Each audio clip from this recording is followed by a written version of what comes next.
The world's louder than ever. Notifications, outrage, endless opinions. But the Stoics, they lived through invasions, plagues, political betrayal, and they didn't just survive. They found peace in the chaos. So can you. Marcus Aurelius ruled during war, disease, and unrest. And yet, his writings are calm, centered, deeply reflective. He didn't escape stress. He mastered his response to it. You're not imagining it. Life is overwhelming. There's more information, more noise, more urgency than ever before. And yet, the real problem isn't the chaos. It's how we try to fight it. The Stoics knew this better than anyone. Step 1. Accept the chaos. Marcus Aurelius, a Roman emperor facing war, plague, and betrayal, wrote, "You have power over your mind, not outside events. Realize this, and you will find strength." This is the first and most important Stoic shift. Stop resisting what you cannot control. When you get angry about traffic, panicked by the news, or drained by people's opinions, you're handing your peace over to the world. Instead, take a breath and ask yourself, is this in my control?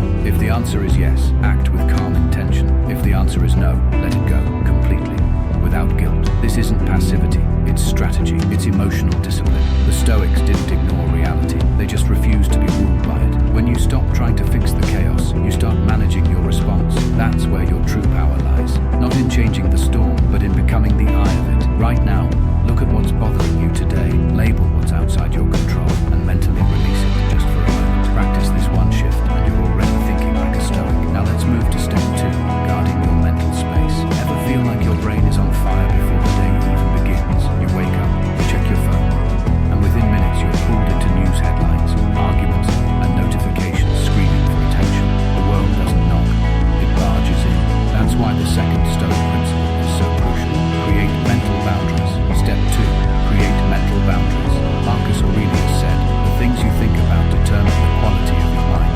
That means your thoughts are your internal ecosystem, and if you're not careful, you can pollute it fast. Think of your mind like a home. Would you leave your front door wide open for strangers to walk in, shout, and leave garbage behind? But we do that every day, with our screens, our feeds, and our attention. The Stoics were selective with what they allowed into their minds. They surrounded themselves with philosophy, reflection, and virtue, not noise. You can do the same today. Here's how. Don't start your day with social media or email. Begin with silence or a few deep breaths. Curate your digital world. Unfollow people who only provoke, compare, or drain you. Limit exposure to the news. Check it once a day if needed, but don't let it run your thoughts. Mental boundaries aren't about isolation, they're about protection. Your peace is too valuable to give away carelessly. Today, set one clear boundary. Maybe it's no phone for the first 30 minutes after waking up. Maybe it's muting toxic accounts. Whatever it is, protect your inner world, because everything else flows from the quality of your mind. Next, we'll sharpen that mind with a habit the Stoics practice daily: reflection through journaling. You've probably heard it before.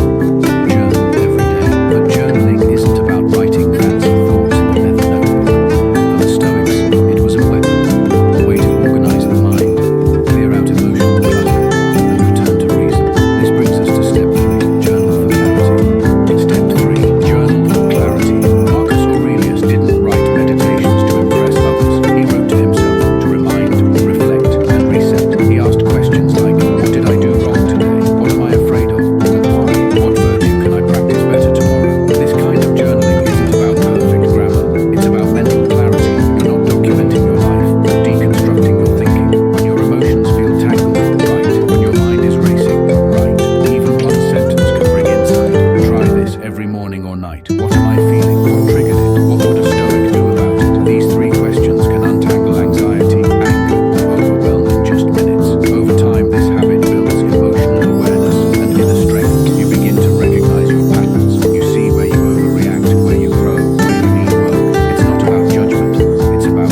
Stoics weren't emotionless, they just didn't let emotions rule them. You don't need to fix every situation. You need to pause long enough to choose your response.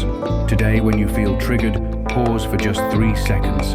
No reacting, just observe. It might be uncomfortable at first, but that's how mastery begins. Next, we'll anchor this calm by replacing distraction with purpose, doing your duty. Let's be honest, most of us live in reaction mode. We bounce from one notification to another, constantly switching tasks, scrolling endlessly, chasing dopamine while our purpose collects dust. The Stoics had a word for that kind of living, distraction from duty, which brings us to step 5. Focus on duty, not distraction. Step 5. Focus on duty, not distraction. Marcus Aurelius never asked, "What do I feel like doing today?" He asked, "What is my duty as a rational being?" He knew that when we lose sight of purpose, we lose our peace. Duty doesn't mean drudgery.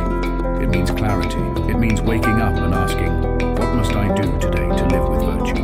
Not what's urgent, not what's loud, what's essential. Here's how you apply it. Each morning, write down your top 1 to 3 duties. Not a to-do list, a purpose list. Ask, what action aligns with justice, courage, self-discipline, or wisdom? Then, do it without drama, without seeking praise. This builds inner strength because you're no longer moved by impulse. You're grounded in responsibility, even when it's hard, even when the world distracts you. The Stoics found peace not by escaping responsibility, but by leaning into it with intention. Tomorrow morning, before anything else, write down your top duty for the day. Focus not on how much you get done, but on doing the right thing well. Then, join me in the next step, where we ground ourselves in something the Stoics held sacred, nature and simplicity.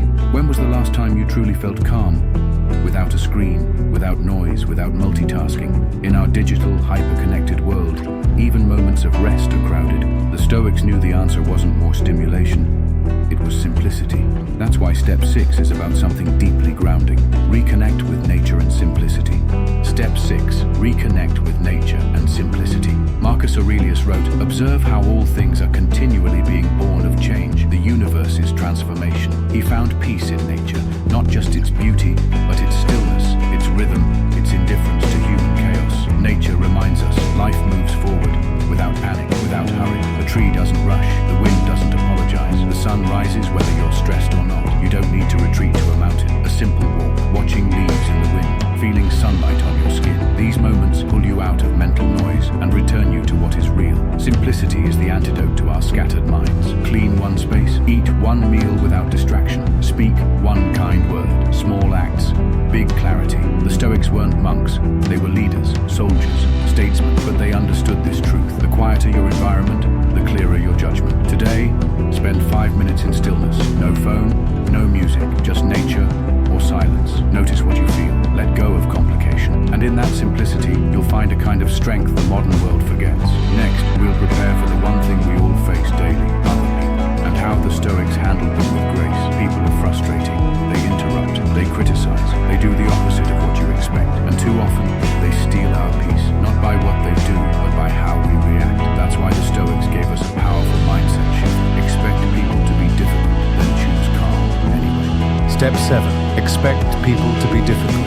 Marcus Aurelius began his day with a reminder, not a motivational quote. He wrote, "Today I shall meet people who are meddling, ungrateful, arrogant, dishonest, jealous, and surly." He didn't say this to become bitter. He said it to become prepared. Most of our frustration with others comes from surprise. We expect people to be kind, understanding, or efficient, and when they're not, we take it personally. The Stoics knew difficult people are part of life, not an exception. So how do you deal with them? Expect it. Not in a cynical way, but in a realistic one. Detach your ego. Someone else's behavior doesn't define you. Respond with virtue. Choose patience over irritation, silence over escalation. Every difficult person is an opportunity to practice who you are. Not to mirror their behavior, but to live your values under pressure. That's real strength. The next time someone frustrates you, pause and repeat this silently. I expected this. I don't need to match their energy. I choose my response. Practice it once, then again, until calm becomes your default, not your struggle. Now let's shift from the chaos of others to the peace within, the present moment. Your mind is either racing ahead to tomorrow or replaying yesterday's mistakes. Rarely is it here, in this breath, in this moment. The Stoics called this out over 2,000 years ago. That's why step 8 is simple. but powerful. Be present. Step 8. Be present. Marcus Aurelius said, confine yourself to the present. He didn't mean ignore your goals or forget the past. He meant this: don't live in places your body isn't. The present moment is the only one you can act in. You can't undo the past. You can't control the future, but you can choose now. That's your window for peace, for purpose, for progress. So how do you return to the present? Use your senses. What do you see, hear, feel? Ground yourself in the physical world. Slow down. Do one thing at a time. Eat slowly. Walk without your phone. Catch your mind wandering and gently bring it back. No judgment, just return. Even 5 seconds of pure presence can reset your nervous system. It reduces anxiety, sharpens focus, and reminds you you're alive now, not someday, not when things calm down. The Stoics lived in chaotic times, but they kept their minds anchored in this breath, this step, this conversation. Right now, take one deep breath. Feel your feet on the ground. Look around you. This is your life, not tomorrow, not next week. Now let's build on that presence with something the Stoics used to protect their mindset. Gratitude. It's easy to feel like something's always missing. More money, more time, more recognition. But the Stoics knew that the chase never ends until you stop and look at what you already have. That's why step 9 is essential. Gratitude as grounding. Step 9. Gratitude as grounding. Marcus Aurelius, an emperor with unimaginable power, reminded himself constantly of life's small gifts. He wrote, "Do not indulge in dreams of having what you have not, but reckon up the chief of the blessings you do possess." Gratitude isn't just a feel-good habit, it's a discipline, a way to shift your mind from scarcity to sufficiency, from stress to strength. In a world that trains us to compare, to want more, to feel behind, gratitude brings you back to center. Try this simple daily practice. Every morning or night, write down 3 things you're thankful for. Not big things, real things. A peaceful moment, warm sunlight, a lesson learned. The more specific, the more powerful. You'll begin to notice the good that's already there. You'll stop taking things for granted and start realizing how much you already have. Gratitude makes you more present, more resilient, and more content. It's not weakness, it's clarity. Because once you see the blessings in your life clearly, you stop chasing things that don't matter. Tonight, before bed, write down 3 things you're grateful for. Just 3. Do it every day for a week. Watch how your mind shifts. In gratitude, you'll find peace. And next, we'll anchor that peace in identity.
every time you pause instead of react, journal instead of spiral, or choose virtue over impulse, you're training your mind to stay calm, even when the world isn't. And over time, that calm becomes who you are, not a temporary mood, but a way of being, a quiet strength. If this resonated with you, take action right now. Comment below with the step you're going to start today. Then, share this with someone who needs more peace in their life. And if you want to keep building inner strength, subscribe, because your Stoic journey is just beginning.